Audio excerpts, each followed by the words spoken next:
안녕하세요. 오늘 9월 5일입니다. 이제 가을이죠.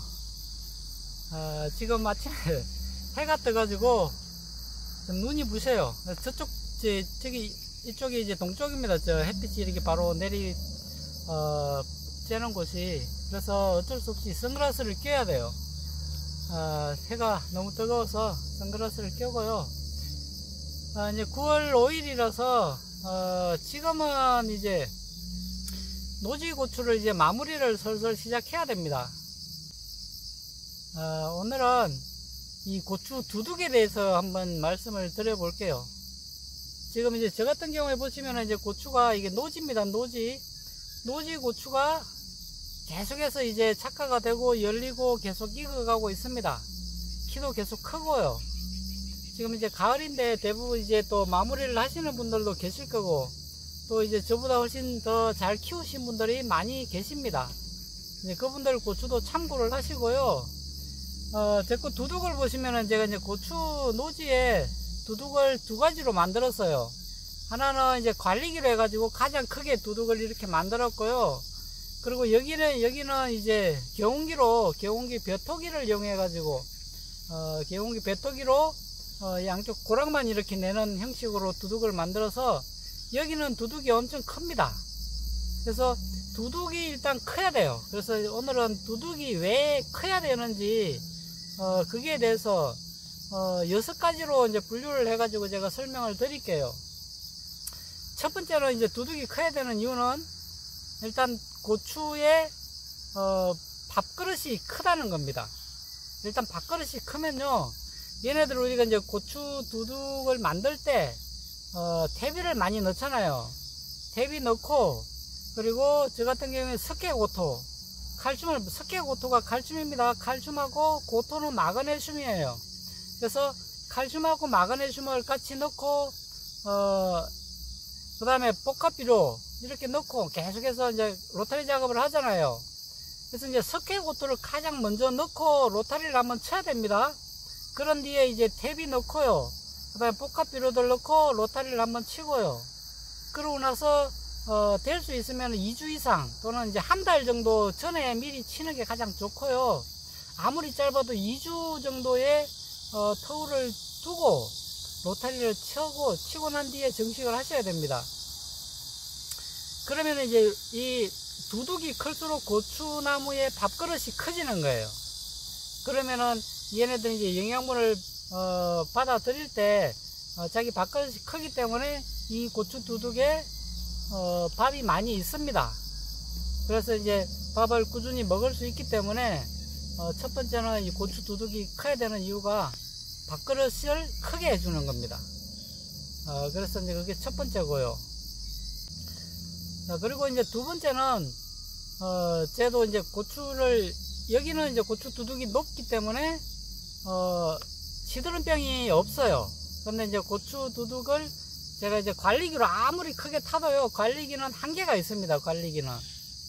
그래서 이제 트랙터가 아닌 이상 관리기는 그 두둑 크기에 한계가 있기 때문에 아무리 커도 이 고추, 이제 개운기 벼토기로 했을 때 고추 두둑의 절반밖에 안 돼요. 아무리 커도요. 그래서 이제 제가 해보니까 그 관리기로 탄 것은 이제 올해 이제 장마가 길었잖아요. 장마가 기니까 두둑이 완전히 잠기지는 않아도 항상 물이 고여 있어요. 그렇기 때문에 고추들이 이제 시드름병, 특히 이제 청고병이 옵니다. 군데군데. 그래서 이제 저도 이제 그 관리기로 탄 곳은 시드름병이, 청고병이 한 5, 6개 정도 있어요. 그리고 이제 대신에 여기는 청고병이 안 생깁니다. 두둑이 원체 크기 때문에. 물에 잠길 일도 없고요. 잠기지도 않고 이제 고추 두둑이 크기 때문에 비가 아무리 와도 분산이 되기 때문에 고추 두둑이 크니까 많이 이롭고요. 일단 청고병이 안 오는 이유가 비 때문에 그래요. 비가 너무 많이 오고 그러니까 그 청고병이 오는데요.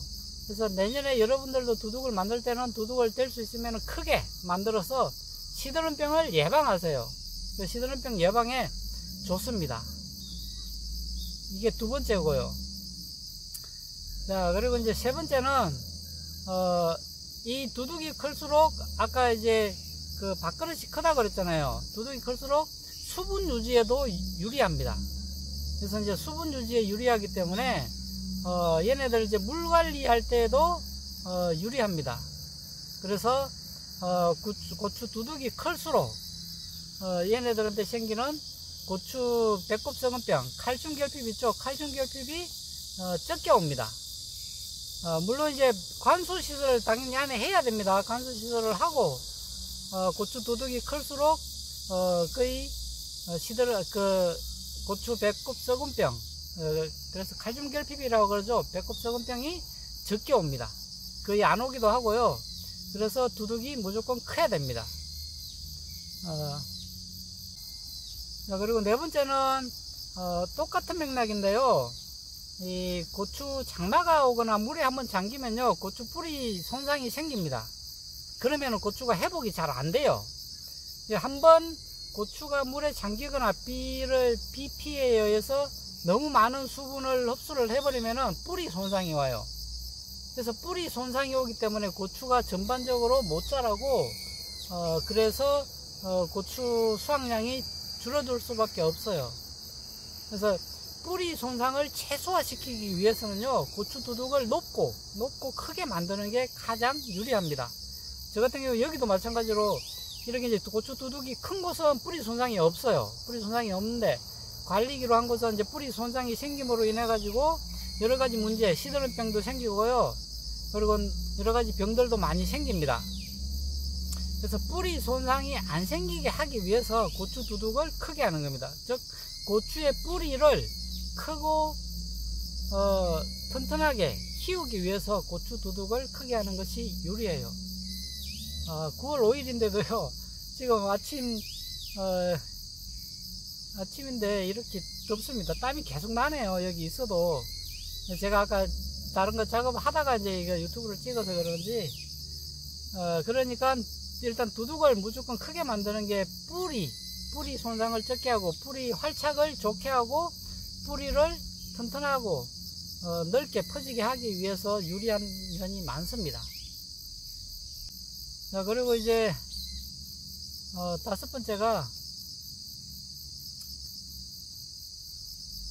고추가 이제 장마기간이 오면요, 낙과가 많이 되잖아요. 그리고 낙과되는 원인은 제가 저번에 설명드렸듯이 많습니다. 낙과되는 원인이 많은데요, 장마기간 때 특히 이제 낙과가 많이 되고, 그리고 고온기 때, 그래서 7월 달에 낙과가 가장 많아요. 7월에 고온기에다가 장마가 같이 와버리니까, 그래서 낙과가 가장 많기 때문에 이때도 이 고추 두둑이 클수록요, 뿌리 손상이 적잖아요. 뿌리 손상이 적으니까 낙과도 줄어듭니다. 물론 낙과가 전혀 없다는 건 아니고요, 낙과가 있는데도 낙과가 확실히 줄어듭니다. 그래서 두둑을 크게 해야 됩니다.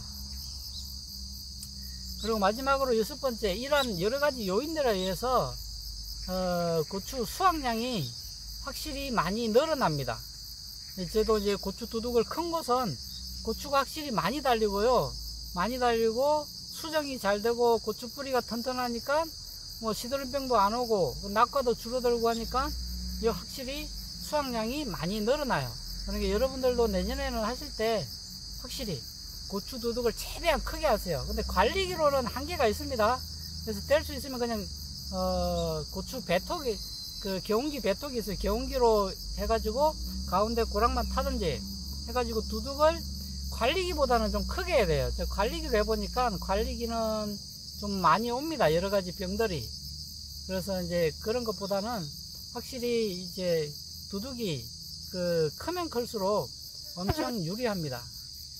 자, 이렇게 해가지고 오늘은 이 두둑에 관련돼 가지고 제가 설명을 잠깐 드렸고요. 자, 그러니까 여러분들도 이제 내년에는 될 수 있으면 고추 두둑을, 일단 두둑이 가장 중요합니다. 두둑을 최대한 크게 만드려고 해야 되고요, 두둑을 최대한 크게 만들어야 그 다음이 이제 고추 진행이 되는데 문제가 안 생기네요.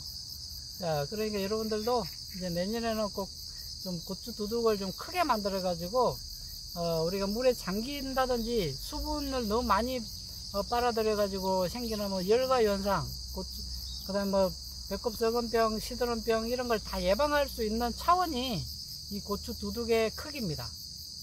그래서 또 열과도 많이 생기잖아요. 이 열과도 이제 이 고추 두둑이 클수록 열과 현상이 확실히 줄어듭니다. 자, 오늘은 여기까지 하고 마무리하도록 할게요.